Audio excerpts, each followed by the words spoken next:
Nutcracker by Suzanne Jeffers.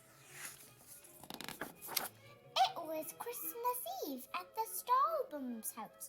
Mary and her little brother Fritz were listening at the ballroom door, waiting for the party to begin. Everyone was dancing when the last guest arrived. "Godfather!" cried Mary, rushing back to greet him.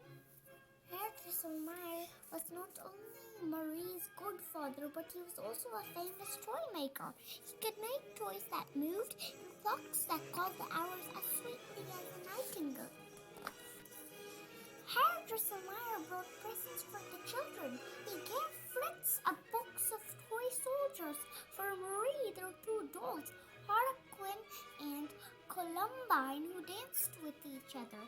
"I have another present for you, Marie," said Herr Drosselmeyer, handing her a wooden nutcracker. "I want you to take a good care of him."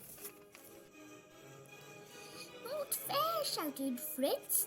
"She has 3 presents." He grabbed the nutcracker from Marie and tossed him in the air. The nutcracker crashed to the floor and broke his head.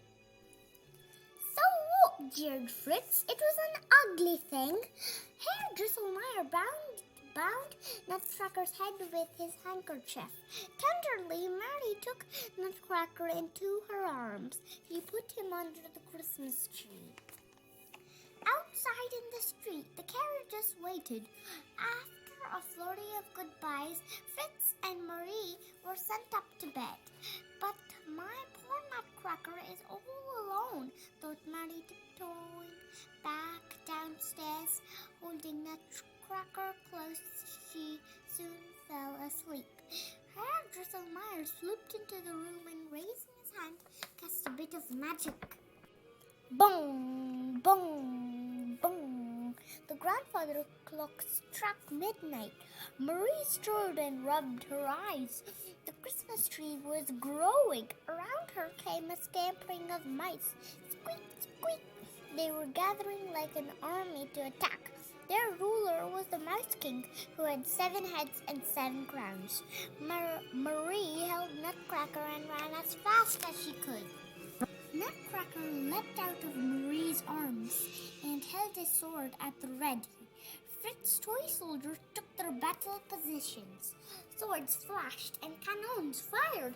Boom, boom! Squeak, squeak! Nutcracker fought bravely, but the Mouse King was stronger. "No!" cried Marie. "You shall not hurt him." She pulled off her slipper and threw it with all her might at the Mouse King. With a hiss, the Mouse King sank to the floor. Gathering up their king, the mice dragged him away. From the shadows, Herr Drosselmeyer saw Marie's bravery. He raised his hand and Nutcracker was transformed into a handsome prince. The prince bowed to Marie and placed the Mouse King's sparkling crown upon her head. "Come," said the prince. They walked through falling snowflakes to a waiting boat that flew them through the night. "Welcome to my kingdom," said the prince. "But where are we?" asked Marie. "You're in the land of sweets," said the sugar plum fairy, coming through the gates of the kingdom. "Welcome home, dear prince. We'll have a party to celebrate your return." The sugar plum fairy led the prince and Marie to the seat of honor. Coffee, chocolate, Chinese tea, marzipan, and Mother Ginger and her Pulcinellis danced for them. Pink roses waltzed. At last, the sugar plum fairy danced. She seemed lighter than air. Too soon it was time to leave. As they flew homeward, Marie asked the prince, "Will I ever see you again?" The prince replied, "One day your courage and kind heart will be rewarded. Do not forget me." "What are you doing under the tree, Marie?" said her mother the next morning. "Wake up!" said Herr Drosselmeyer.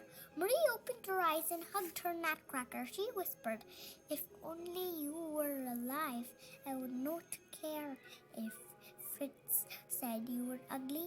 I would love you anyway." Herr Drosselmeyer raised his hand The Nutcracker again became the Prince of Fairyland. The prince said to Marie, "The Mouse King imprisoned me under an evil spell. Because you love me, no matter what I look like, his spell is broken. I have been returned to my true form."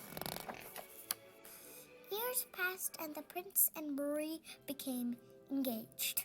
After their wedding, they rode to the land of sweets in a coach trimmed in gold drawn by 4 silver horses.